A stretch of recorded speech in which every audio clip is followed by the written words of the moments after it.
not doing you any favor by pushing you into something that you're not going to be good at. Right. You're not going to enjoy doing it. You don't want to do it. You don't want to be held accountable to the standard just because simply that's not who you are as a person. I'm not and this is the part everybody misses. I'm not helping you. You know, you think like I'm going to save everybody by giving them a job and doing like to an extent, but like most of the time, the next job they have, I mean, how many stories are there of these people where it's like the next job was the one that like kicked it all off for them? Yep.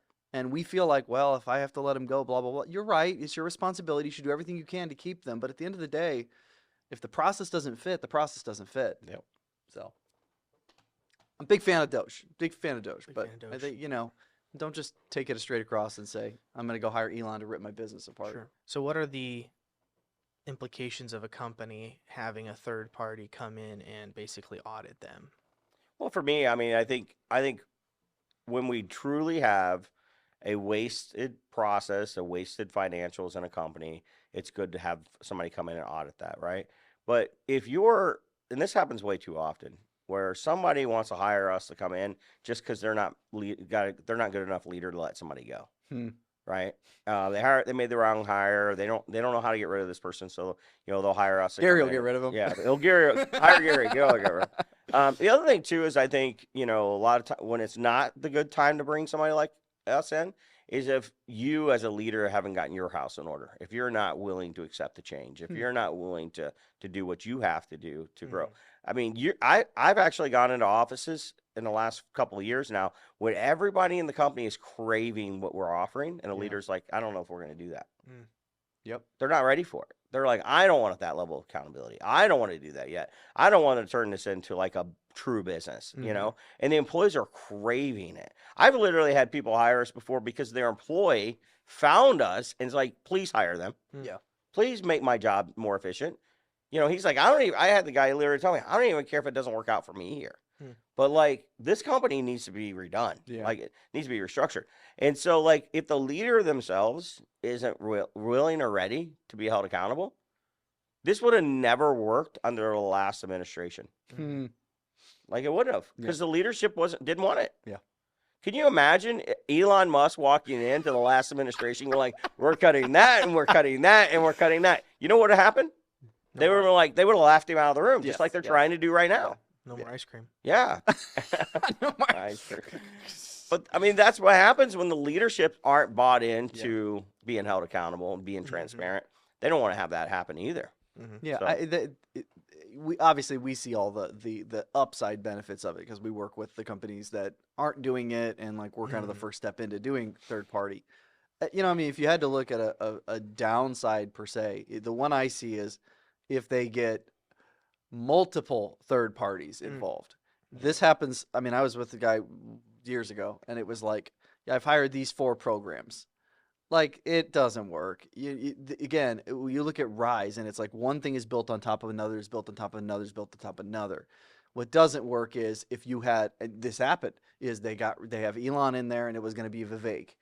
And it was going to be all these other people. And then it was like, okay, that's not going to work. Yeah. There's got to be one person. We got one doctrine that we believe in. We believe this is the way to do it. And I think that's the mistake I see a lot of times, which is, well, we're going to try to kind of like Frankenstein together this new system over here that this third party is bringing in. And we're going to kind of Frankenstein that together with like kind of what we already have and what we already do. The companies I see that are incredibly successful, it's not because it's our curriculum. It's not because it's our ideas and our philosophies, but the ones where you see their Instagram stories and they got the book open. I saw one just the other day in Florida. They got the book out in the middle of a meeting and saying, no, this is the way we process a problem. Is it the perfect way to process a problem? I think so. You think so. Is it? Maybe it is. Maybe it isn't. But at least there is a belief system around how we process issues and problems and solutions. That's the only thing I see is like you bring a third party in, you pay them a lot of money, you do all these different things, and then you're like, yeah, but we're not going to do it that way. Yeah. Big mistake. Again, you got to just believe in something, even if you don't believe in it perfectly. Even if Elon isn't doing everything exactly the way you'd want him to, you still got to go with it and stay on track. All right. Let's see. Let's jump into this Harvard Business Review. Yeah. It was about retaining employees, kind of going through the Great Resignation over the last couple of years. So it says to retain employees, promote them before the job market heats up. Hmm. So, just a couple kind of thoughts there. When employees are promoted, it can have a big impact on whether they decide to stay with the company down the road. I don't disagree. I mean, I think you should be promoting people that have earned the right to be promoted. Mhm. So if they're implying that you're promoting good quality people that have Mhm. earned the right to be promoted, then like why are you holding them back anyway? I mean, Yeah. we talk about in our 9 box, like how do we know a company's scaling properly? Well, we have, we have people in positions that are in the top right corner of the 9 box. We have people in our culture that are aligned with our values and vision, the top right corner of our 9 box.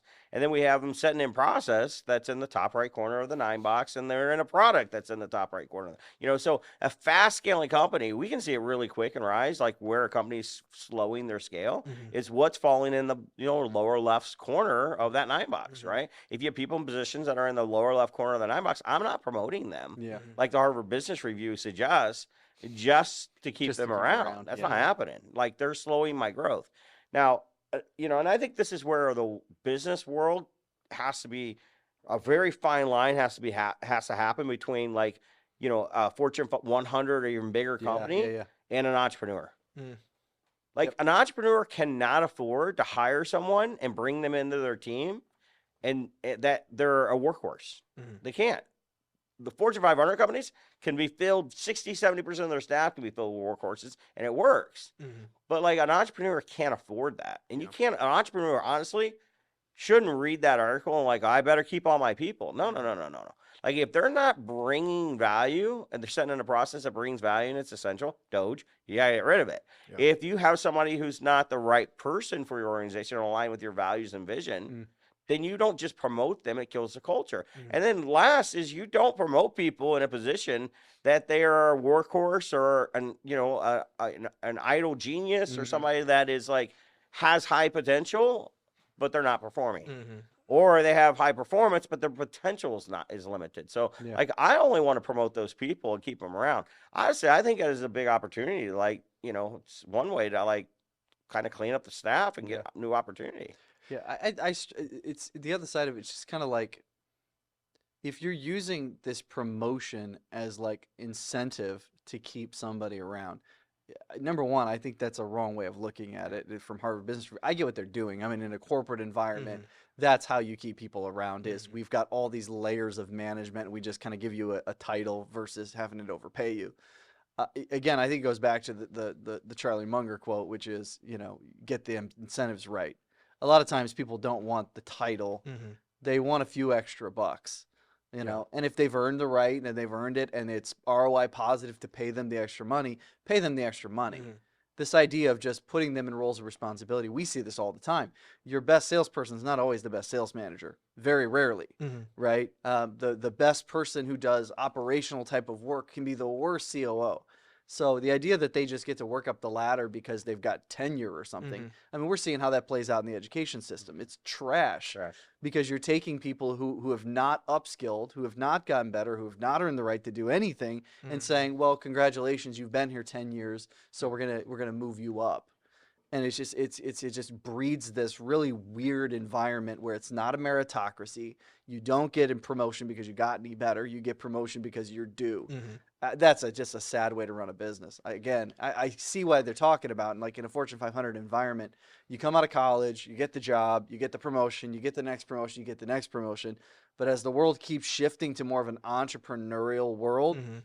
versus a corporate world, we better get that thinking out of our heads. Yeah. Because at the end of the day, if you go into some of these shops where it's 10, 20 people, I don't care what your title is. I